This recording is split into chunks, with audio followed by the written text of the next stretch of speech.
The dust of the NBA trade deadline has officially settled, and the Philadelphia 76ers have made quite a few moves. We now have an idea for what the direction of this team is, as they made three separate trades, moved around some assets, and found a way for what the best path is moving forward. We're going to break down each and every one of those trades. It is me, Sean Menard, right here on Sixers Digest with my guy Ryan Coyle, here to break down exactly what went down at the deadline. A bit of a surprising deadline across the league. What, by my money's worth, is the craziest NBA trade deadline of all time, and the Sixers found their way to get involved as well. So, Ryan, before we dive fully into everything, what's your initial vibe about this Sixers team now that the dust has settled? Yeah, pretty wild week. Like you said, it's Super Bowl week here in Philadelphia, and the NBA has taken over a lot of the headlines.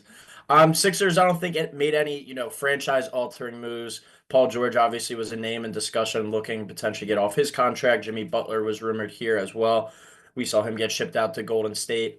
Just minimal moves. I think probably the Jared Butler trade that we made was the one I liked the most. I didn't really like the KJ Martin deal and the Caleb Martin deal. You can talk me to either side.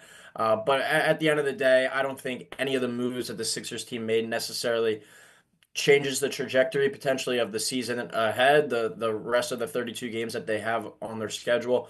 But I do like the potential now to re-sign Gershon Yabusele. I think that was one of the main moves. And once again, that's not a guarantee that they'll be able to Yep. re-sign him, but every time he's on the floor for the Sixers, he's looking like one of the like 3 to 4 best players out on the floor, between both teams. So eventful trade deadline, but nothing seismic changing, I think would be the best way to put it. In the short term, I agree with you. In the long term, I do think there are takeaways for this Sixers team. But it does feel like we're expanding a little bit beyond the Joel Embiid era, man. That they're starting to build for what is next, or what is the best pathway if our worst fears with his injury, which have been on full display this season, continue down the line here. So let's go trade by trade, kind of talk a little bit about each of these. We did mention them off the top here, but the first trade that got everything started, it was Caleb Martin being traded to the Dallas Mavericks in exchange for Quentin Grimes and a second round pick. Now, a little bit of an update on this, and this is sort of a unique situation that surprised me here, that we did get initially this update from Mark Stein here, that he starts off saying a specific timetable for Caleb Martin's Mavericks debut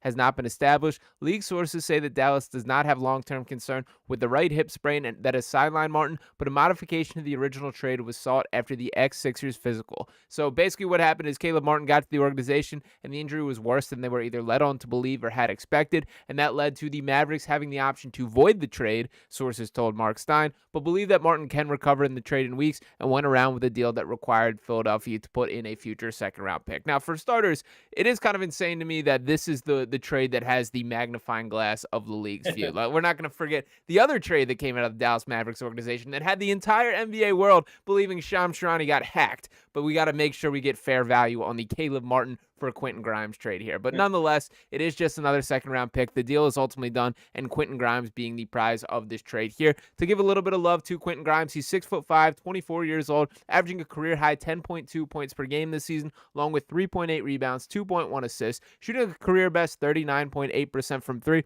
But I will note, not a massive outlier here, that for his career, he's a 37.8% three-point shooter. So not a guy that's a huge leap above, and we do hope that continues. So now that this is officially in place, I know we did our initial reactions to it, Ryan, but how do you feel about this Caleb Martin trade being done? Why I was, looking.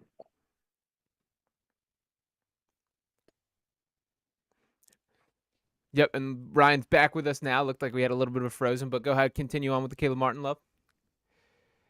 Yeah, with Caleb Martin, the situation that I liked most about him was that you know what you had for the next 3 years at least under club control with that $8 million, basically average a year. With Quentin Grimes, he hits restricted free agency this offseason, so you're able to obviously re-sign him, able to match any contract potentially, but you also might have something well above that $8 million average deal. He could get in upwards of 12 to $13 million as a young outside shooter. So that's a big thing with that contract for me. But a younger player, and Caleb Martin obviously hasn't been available that much this year, hasn't played for the Sixers since January 10th. Yeah, no, you're absolutely right about that. It is weird to me, this like confusion on the injury status, because like as you mentioned, he hasn't been playing. It's not like he's playing through Mhm. an injury. Like who knows what the conversations were behind the scenes and what medicals were shared, or what questions were asked, regardless. But it does feel a little bit odd to me that they were seemingly caught off guard by him having this hip injury. Like that was pretty well on record, I feel. So kind of confused for what that process went down. But regardless, the story is Quentin Grimes, and kind of diving into him a little more. I know he already pulled up the stats here, but this is a guy who I would say is like a real deal shooting guard, like a guy that I don't think the Sixers really have leaned into that archetype of player. We've talked a lot about these, switchable wings, versatile wings, and Caleb Martin more in that category here. But what I see from Grimes is he's not this guy exactly, but in that like Klay Thompson type of player, that he's just going to be 3-and-D type, launching from deep, getting high volume of 3-point looks. And that's sort of what I expect the Sixers think he can grow into. I do think he can share the floor with both Tyrese Maxey and Jared McCain. It does feel like they continue to lean into shooting being a priority. That McCain, obviously a high level shooter. Maxey, we've seen the progress with him. And Grimes, I think that is the focus. I kind of said this when it first happened, but he's very much, if you're a college basketball fan, he's pretty much Houston basketball personified. That he's hard nosed, he's going to compete on both ends of the floor, and he's just ready to let it fly from deep here. So while I'm very much a Caleb Martin fan and disappointed that we will not go to battle with him in a playoffs, it was an underwhelming start to his Sixers tenure. The 29-year-old averaging just 9.1 points per game, 4.4 rebounds, 2.2 assists. His three-point percentage surprisingly at 37.9%. I will say, by my money's worth, I would have guessed lower than that. That it has not felt like they've gone in at that rate, and he's obviously battled the shoulder injury as well. So if I were to ask you to put a grade on this, like we're back in school from A through F here, what would you grade this initial trade, Ryan? I give it a B. My Okay. my big take was my big take was just the contract like guarantee that you knew you had with Caleb Martin. Obviously, it wasn't working out thus far, but I still like that because there's still a large enough sample size, I think, in Caleb Martin's career that you knew what you were getting out of him. When it gets to Quentin Grimes, you're still gonna have to re-sign him if it gets to that stage. But I do like what you're saying as well, where it's like you look at all the youth on the Sixers roster, kind of promising youth, and you're gonna have to re-sign some people. We'll talk about Jared Butler later, but Jared Butler, Quentin Grimes to go along with Ricky Council, Justin Edwards, and obviously Tyrese Maxey, Jared McCain. Feels like for the first time the Sixers actually have a good stable of youth on this team, whether it's draft picks, undrafted free agent guys going out and acquiring guys in a trade now, and they could be looking kind of to the future of that post Embiid era. Yeah, absolutely in agreement there. And shout out to Colin Steele getting involved in the conversation out there from Allentown, PA, jumping in the comments there. Do want to keep it rolling. And for the record here, I'd probably go a little bit lower than you in that C plus B minus range. I'll lock it in at the B minus for specifically Caleb Martin being shipped off for Quentin Grimes. I feel much better about it now than I initially did with that side of things. Again, I am a Caleb Martin guy and do think this guy is the most proven playoff riser that was on the Sixers roster. So Mhm. sort of disappointed to move on from that stance. But regardless, let's get it over to the next trade here, which I think this is the one that there is the amount of rightful gripes about. And that being KJ Martin getting sent away initially to, well, he now is landing with the Utah Jazz. He's kind of been set all over the place in this flurry and, trades expanding beyond multiple teams. But the bottom line is KJ Martin is no longer a member of the Philadelphia 76ers, and it took attaching 2 draft picks to make this happen here. So the clear benefit of this was with the getting under the luxury tax. And to make one thing clear here, there's 2 different categories of these moves. Yes, there are moves that impact your specific cap, and that's a financial friendly mindset. Thinking about that to prioritize future flexibility in that regard. There's also moves that directly impact the bottom line and wallet of Josh Harris, the ownership, and that is what this move was about. This was about shedding tax for what comes out of his pocket, not something that directly helps the Sixers moving forward. Now, to be fair to Josh Harris, this is not the season that I'm going to be shaking him down for money and believe, come on, man, you got to be willing to spend whatever. I understand that this year has gone off the rails. With that being said, if you got enough money to afford the Washington Commanders and New Jersey Devils, I don't think it is the best basketball sense to be giving up draft picks to getting off a useful basketball player in KJ Martin here. So I've grown a little bit fonder of KJ throughout the season. Thought there is a very clear role for what he can bring in the NBA. And I do think just from an organizational standpoint, it's pretty much malpractice to have to pay to get off useful players. So it is disappointing to me for that. This is the trade that frustrated me the most. But where do you sit on that, Ryan? Yeah, when it first came out, this one I probably grade as a D, but I think since the trade today that we'll talk about a little bit later, where the Sixers went out and were able to acquire 4 second round picks, I probably move it to more of like a C minus. It's kind of just trading assets and getting a little bit more there. But I'm in agreement with you. A young player, an affordable player, and another guy that could have fit in, this second wave of youth that we Yeah. were kind of talking about here. And you just kind of basically throw him to the curb for nothing. When the Sixers re-signed him and brought him back, it was expected that he was a guy that you could package in a trade to go get, a bigger piece or a more impactful piece for this season. But as you were saying, it just seems like it came down to money for this one. And, it's not going to keep me up at night that we don't have KJ Martin on the roster anymore, and especially another guy that's been out of the lineup for the past few weeks. But still, you like, I think, what you saw from him over the course of this season. He's definitely looked like he's developed from even last year. He was kind of just a guy that would dunk around the hoop, basically just do that. And he was impacting the game in just more ways than that this year. So not a huge fan of this trade, but also not one that's keeping me up at night. Yeah, this trade is a failure to me. And I do hear you as far as like, it isn't at the end of the day going to shake the organization to its core or have these long-term negative effects here. But what I will say is here, KJ grew on me as a basketball player. I think he is a guy who has a clear-cut NBA role, that there is a world in which he's a very high-level contributor to a winning basketball team. What most I'm excited about in his game is he's so comfortable playing within his box. He's never going to try to do too much on the floor. And I think with a lot of young players, that's the number one mistake that is made. They're trying to play a little bit out of what their responsibilities or role is, and they end up getting burned for it. That's been the opposite of what we've seen for KJ, a very mature 24-year-old in the way that he goes about his business. And the other part of this that really haunts me more than anything is when he was signed to this quote-unquote balloon deal, being talked about as this human trade exception throughout the entirety of the season.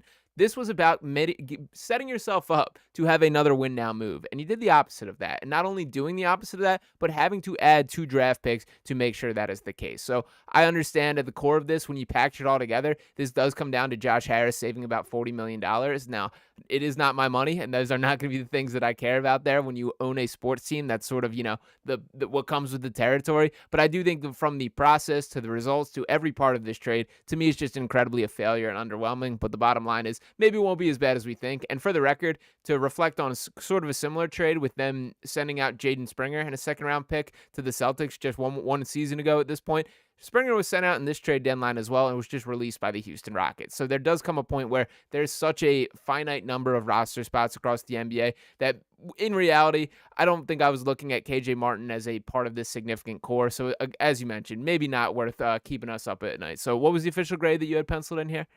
I'll roll with a C minus after they were able to kind of recoup some more second round picks today in the Jared Butler trade. Yeah, that is fair there. And let's get into that trade exactly. This, to me, is the trade that Sixers fans should be the most excited about. Bringing in Jared Butler. I was unsure if you could trade for guys on two-way contracts, but clearly is the case, is that is what was done here. So Jared Butler coming in, ultimately Reggie Jackson and a draft pick or first-round pick being sent out. They did recoup these second-round picks in return, which is very much connected to these other deals, as you mentioned. I like Jared Butler. He's a guy that surprised me. He has not really found his footing in the NBA to this point. But what was your immediate reaction to this deal? And now that you've processed a little bit, how are you grading this? Potential long-term backup is what kind of stuck out to me. Behind Tyrese Maxey and Jared McCain, the backcourt right now obviously was Reggie Jackson and Kyle Lowry. Reggie Jackson gets waived Yep. later today after the trade. But that team just the Sixers needed some youth, and whether that was something that they looked to address in the draft this year in the second round or something, I think Jared Butler has at least proven, in certain moments that he can hang on the NBA floor, and you're not going to ask too much from him. He's a guy kind of like you're talking about with KJ Martin. He's going to play within his realm. He's Yeah. not like we love Ricky Council, but with his energy and stuff. But at times, when you're like, all right, Ricky, why are you taking a step back three on this possession? I don't think you're going to get that from Jared Butler. He's a smart, heady type of player and a guy that's going to know his role. And for him to come in here on a two-way deal, obviously it's something that's going to have to be discussed and looked at. But I think at the end of the day, if the Sixers like him, you get him in restricted free agency as well. Could be a nice kind of affordable long-term backup in the backcourt to a Tyrese Maxey, to a Jared McCain. So do that. You're able to get some picks as well. And really all you kind of shipped out was one draft pick, I believe, and Reggie Jackson, who, obviously didn't have a long-term future here. Definitely the trade that I was in most favor of from this deadline from the Sixers. Yep, and it was a 2026 first-round pick, which the Sixers had 2 first-round picks in, so not a significant hurt there. And obviously, the second-round picks becoming more valuable with all these other transactions and just kind of the state of the league with the CBA at this point. So do love that from a process standpoint. And as a player, I do think Jared Butler can be what this Sixers team needs as a backup point guard, a guy who, like, is a legitimate table setter, a dude who can run an offense. And I think that's been a notable hole, that like this strategy of playing Kyle Lowry and Reggie Jackson together on the floor and basically hopes that they can combine for one competent point guard is just not a winning mentality from an overall standpoint and moving forward. Butler is a guy I think could step up and fill those roles. I think he's better than a two-way player, and it wouldn't shock me if they end up converting him to a full-scale contract. I think the guy that I would be the most nervous for if I was a member of the Sixers team, if I'm Jeff Doughton right now sitting at home, I'm not feeling too great about my future, but I do think that this is the right call all around there. So shout out to that. I will mention Chimze Okeke is, I believe, the other addition that is brought in here.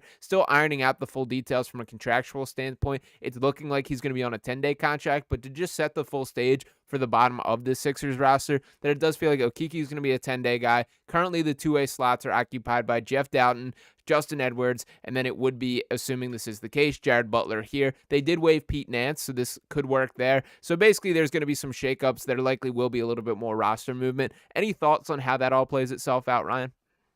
Hopefully that the first move they make is converting Justin Edwards to that, standard deal. I think since he's started playing, I believe it was Saturday, January 4th, I want to say it was the first time in the new year they played the Brooklyn Nets, when he first got his real kind of extended run, and I think ever since then he's gotten better. He's had really great spurts and has been one of the bright spots of this Sixers season for sure. Another player, shout out to. We can have our gripes with Daryl, but I think the scouting department has done Yeah. really well during his time. Obviously, Tyrese Maxey, Jared McCain was looking like a stud before his injury. Justin Edwards and Ricky Council playing meaningful minutes on the wing, young athletes, and those are both undrafted guys. So the first thing I would do would be to sign Justin Edwards to that standard deal for sure. And then, yeah, I guess kind of from here, along with Okeke, see what he has to offer. 10-day deal. Who knows though how much time really he's going to get? I think he's a bit of a crowded kind of spot there. But yeah, Justin Edwards standard deal, I think is a must-make move at this point. Yeah, do totally agree with that. And you can see the clear belief from an organizational standpoint. Nick Nurse keeping him in the starting lineup, the amount of opportunity he's receiving on the court, and the dude's delivering. He plays with no fear. He's shooting over LeBron James, guarding LeBron James, and that's pretty insane stuff for a guy who this time a month ago was playing as basically a full-scale G League player. So shout out to Justin Edwards for making the most of the moment, and I do think played a role in sort of steering some of the decision making here. So that is my expectation that they will upgrade him. We will have videos popping out when that becomes official and what the exact details are for all of this. But to keep it on with the scale for what we got right now, if you had to put a letter grade on the entirety of this trade deadline period for the Sixers team, with all those three trades in mind, what would you slap a grade on that one? I would probably just go like a C plus. As I said, I really don't think the moves are any seismic moves. Basically saying the thing we did was save money, and Yeah, now we have the ability to sign Yabusele. That's still not a guarantee. right. It's not like, he's already locked up, because I think especially if he continues to play well, there'll probably be a bidding war out there. Does he show loyalty to the Sixers for the team, giving him a chance, allowing him to kind of come back and have a second run in the NBA? Sure, that's a possibility, but at the end of the day, money talks. And I could see him being a guy that, one of these really down teams kind of throws a bag at, and it's basically like, come and be one of our best players as we go to tank. That's one of the situations I could see coming this summer. So, there's no guarantees. It's a lot of, as well, you're gonna have to sign Butler if you want him. You're gonna have to re-sign Quentin Grimes. So still a lot of potential moves, and nothing really that changes the roster immediately at this moment. So, I'd say it's as average as it comes. So I'll go with the C plus there if that's the average mark. Yeah, I went with B minus for my grade for the trade deadline for the Sixers team here. This is not a year that I'm going to be banging Josh Harris over the head for not going more all in, paying the luxury tax and making sure. It has been a season of hell for this Philadelphia 76ers team. Everything that could go wrong really has gone wrong, from Jared McCain's meniscus to Joel Embiid's knee to Paul George's pinky and wherever else you want to take it for what this train has gotten off the tracks here. But this is about setting us up for the future. So when you mentioned Yabusele, especially with his situation. And this is what I don't want to get lost on people. He clearly made like a calculated professional risk by coming over to play in the NBA. He obviously wanted a second chance at it. This is where the best players in the world are and where you can make the most of your money. But this is the summer that he can really maximize on this. Let's not forget that this dude is on a league minimum and had to pay to get out of his overseas contract. So he took a risk coming here. He's not really in the spot that he can, have a hometown discount or have that type of loyalty. Now, to the Sixers' credit here, they've done everything possible to stack their deck and give them a clean chance at him. It does look like around $14 million is what they're going to be able to offer him next season, which I do think is pretty fair market value for what he's played up to that standard. To your point, it would not shock me whatsoever if a team comes out of the woodworks and offers him a significant contract to try and lure him away. But with that being said, when you look around the rest of the NBA, there really is not this amount of extravagant cap space on a lot of teams. So all these teams are going to be a little bit selective in it. I like that the Sixers have a cleaner chance at him, and he is a guy that, when evaluating this roster as a whole, if you had to pick which of these players that could possibly leave, you absolutely need back, he is for sure 1-1 on my list there. So do agree with that overall. And to add a couple other parts to this, the draft pick haul that they have kind of stacked back up is appealing here.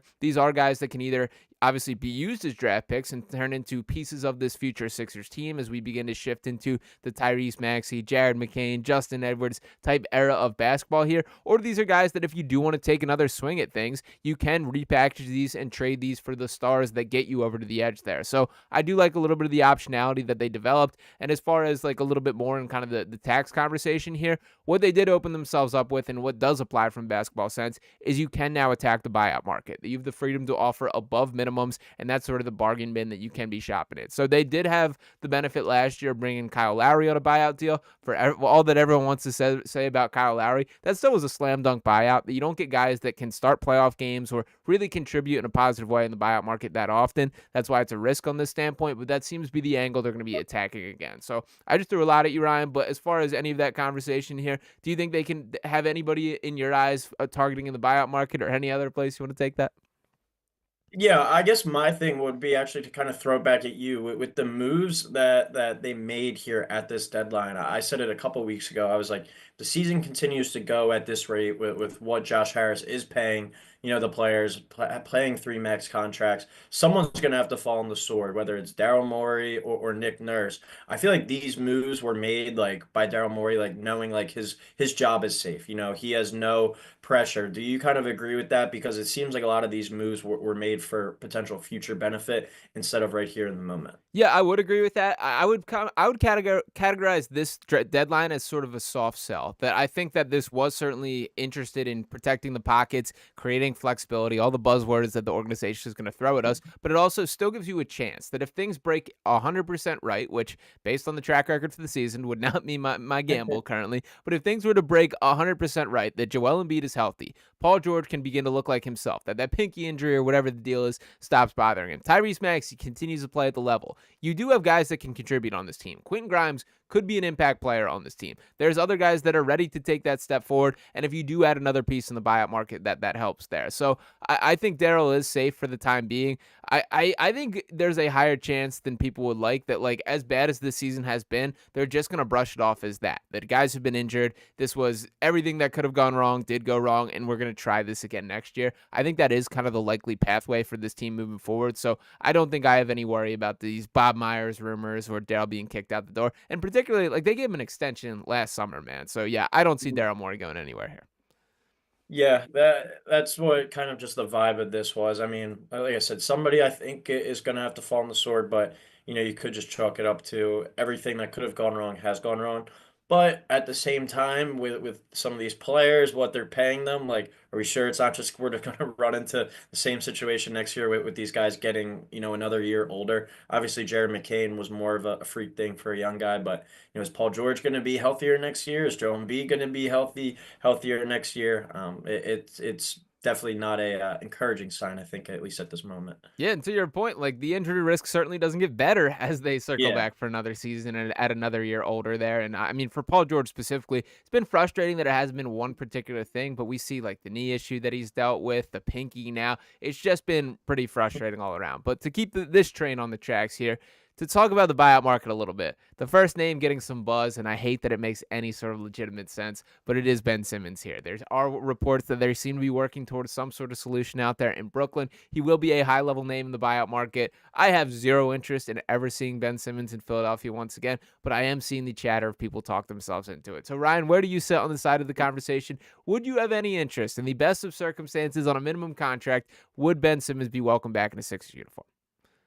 As Terrell Owens once said, next question. No, thank you. We can move on from this. I just don't think it makes maybe positional sense, but like once again, you run into the thing of like, all right, you're gonna bring him here. There's gonna be a media circus. He's gonna go out there and play 2 games, and then he's gonna have to miss games for a tight back. Like that's the most likely scenario possible. And if this is a team that is making a serious push, I feel like you just want guys that you can rely on to actually be on the floor. Like there's no need to take minutes from a guy like Yabu to play Ben Simmons. I don't want any part of it. Yeah, no, I'm in agreement there, and I do expect that to be the case. I wouldn't guess there's any sort of smoke to this. That I think this is probably just one of those in theory and people reminiscing a little bit. But will be interesting to see if that becomes official. A couple other names like Lonzo Ball was a guy I sort of had circled in my mindset. He was given an extension by the Chicago Bulls team, so sort of a surprise from myself there. But the bottom line is I do think that the Sixers will be digging in that bargain bin, and Okiki being their first try at this. So that's going to be a guy. Also, wouldn't shock me if they just sort of cycled through 10-day contracts for the time being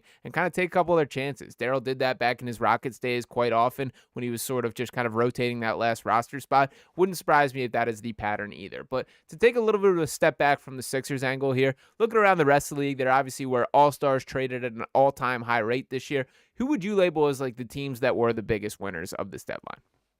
Feel like you got to look out to the West Coast with LA. Obviously, acquiring Luka there, one of, if not the biggest trade in NBA history potentially. Yeah, I think it Yeah, is. yeah, you gotta love that situation. I'm very just intrigued to see how it works with two of the most, if not the most ball dominant players in the league, or maybe even league history. Like those are two dudes that need the ball in their hands really to go out there and make plays. So I think it could be a little bit of an adjustment. But I think for the short term and the long term, obviously that's a win-win. And then going out and acquiring a guy like Mark Williams, I feel like he fits perfectly for a center that LeBron would like, a center that Luka would like. He plays very similarly to Derek Lively. And I know Lively was in and out of the lineup this year with injuries, but we saw how well Derek Lively played in the playoffs last year with Luka. He's kind of like the archetype of that. If you're not a Joel Embiid or a Jokic, he's the kind of center you want, Yep. able to run the floor, block shots, and catch anything around the rim and dunk it. Yeah, I do think the Lakers are the biggest winner of this trade deadline overall, and I would go as far as to say I think they were threats in the Western Conference. That you can't speak to me and tell me a team or a player that carried a team to an NBA Finals run just last year in Luka Doncic, joining forces with LeBron James, who, by the way, is playing with a renewed pep in his step. Like Yeah. that victory over the Knicks on Saturday in Madison Square Garden, the 33-point triple-double that he produced, and then carried it over to this week. This is the most like physically commanding I've seen LeBron certainly all season, and I might even go as far to say a couple of years at this point. It does feel like this has renewed a little kind of I guess energy in him. And again, what I'm seeing with this is now LeBron like has a purpose almost, that he's the guy ready to pass the baton, to be the sensei, to be the guy showing the ropes, and how Luka Doncic can really be the next face of the entire NBA because he is that caliber of talent and has proven it on the biggest stages already. I think Mark Williams is the real deal, like a guy who could be an all-star at some point in the future, was really putting things together, and the injury issues kind of only being the biggest downside to this. So to me, the Lakers are the number one winner there. I do think the Mavericks can be a little bit more relevant than some people are giving them credit. I am seeing the vision to an extent of they changed their identity quite a bit, but they're not going to be a bad basketball team by any means. And like they'll be competitive, not a team I want to see in the playoffs. To look a little deeper, the Chicago Bulls, I think, are the biggest loser. I feel that I think not getting any sort of value for Zach LaVine after you basically had him in trade rumors for years at this point is pretty Yeah. much and by the way, he was playing excellent basketball, maybe the best of his career to the season. So kind of confusing there. I don't love it from the Kings direction. I feel like they've basically thrown a bunch of stuff at the wall and seen what sticks. Really, none of it has. Do love it from the Spurs angle. I think De'Aaron Fox is that co-star that Victor Wembanyama needs, a guy who's better in the larger scale of overall basketball players than he gets credit. So a lot of moving parts, a lot of faces changing places there. Any of those particular teams stand out to you either? One team actually I think that benefits a little bit from the trade deadline, and they didn't even acquire someone, was actually the Thunder. They Mm. kind of stood pat. And did they acquire Daniel Tice? That was the They only did. They move they waived made. them though. Okay, yeah, so that wasn't obviously a big time move, but Chet Holmgren comes back. Yep. They're in a position where they're 7 games up on the Grizzlies for the second or for the first seed right now, and you're getting, your second or third best player, whatever you want to make the argument back right there. Whether you think SGA and Jalen Williams are ahead of him or Chet's in there at 2, but that is a win there. Like it's a cliche, but it's been thrown around in the NBA, NFL, MLB even before. It's like that's a win at the trade deadline for us because one of our best players is coming back shortly thereafter. So you look at the Thunder now; they're probably in good position to kind of run away there with the number 1 seed at least in the West.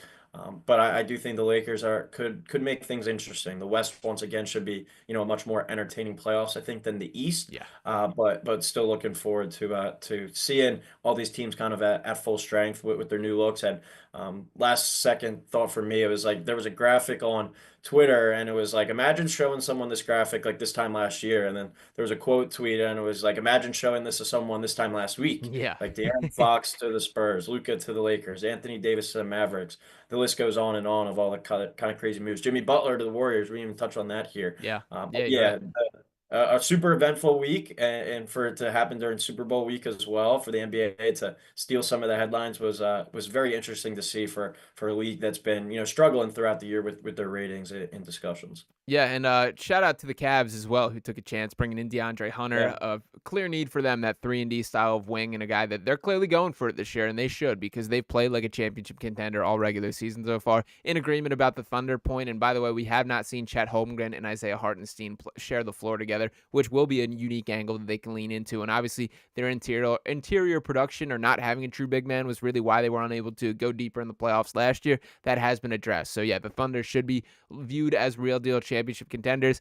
I'm happy the Jimmy Butler deal got done just for the standpoint if we can be done talking about it. There was a part of me that was rooting for Pat Riley to just stick it to him because it is frustrating to me. This guy just always gets what he wants, and he did once yeah. again. As that extension, the pen hit the paper minutes after the trade was announced there. I'm sure nothing behind the scenes or no tampering or anything like that occurred for that to happen. But regardless, I think it was the right thing from the Warriors. You at least have some sort of chance here. I don't think they're in the mix. Frankly, I still don't think they're a top 5 team in the West, but you at least, if you have Jimmy and you have Steph Curry, you have Draymond Green, you can't fully count out that team out. So I do think you owed it to Steph to take a swing at something, and we'll see what happens from there. But we'll keep it locked on the Sixers for this here. That should do it for our trade deadline show here. So one more time, the official grade for the deadline, you want C+ for this Sixers team? Yeah, C plus, in the moment, nothing crazy. In the future, nothing crazy, but you gave yourself some flexibility and some assets and, take a chance on some younger guys. You get rid of Caleb Martin, obviously an older player. You get rid of Reggie Jackson, obviously an older player, and you take some shots on some young kids and see what pans out. And if you're able to bring back, 2 of these guys or one of these guys going forward, and they can play a productive role in the Sixers, whether it's this season or going forward, I think that's kind of considered a win. But at this moment, nothing seismic. C plus. I think it was pretty much as average as it gets. Yeah, totally fair there. I'll lock it in for a B- to be a little bit more optimistic on it, but certainly not a trade deadline that I'm jumping for joy or ripping this team in either direction there. But we do know the squad that will be riding out for the rest of the season, at least the top 13 that is locked in for this roster. Probably a couple more names and faces that will be shifted around at the bottom of the roster as they fully lock things in, but they are one game out of that 10 seed for the behind the Chicago Bulls to find your way into the play-in here. Will be interesting what version of the Sixers team we see. I think it is purely just injury based on how competitive this team can be. I wouldn't put any stock in the Sixers team winning a championship quite this year, but I do think we will be seeing more competent basketball than has been the case for the first half of this year. So, Ryan, any final thoughts before we sign off here? Go Birds. Go Birds. There we go. So, yeah, Super Bowl weekend as well. Still a lot happening. We're going to be breaking things down from every single direction for the Sixers team moving forward. So, if you have not already, make sure you're smashing that subscribe button right here on Sixers Digest. And I'm seeing you guys. Appreciate you getting involved in the conversation in the comments. Not as optimistic about this deadline as we seem to be. Shout out to Devon in there with a D- for the trade deadline. So, yeah, we'll see what happens from here. Still a lot to unfold, but appreciate each and every one of you guys hanging with us. One more time, make sure you're smashing that subscribe button, hitting a like on this video here. Me and Ryan will be back. Talk with you next time. Peace.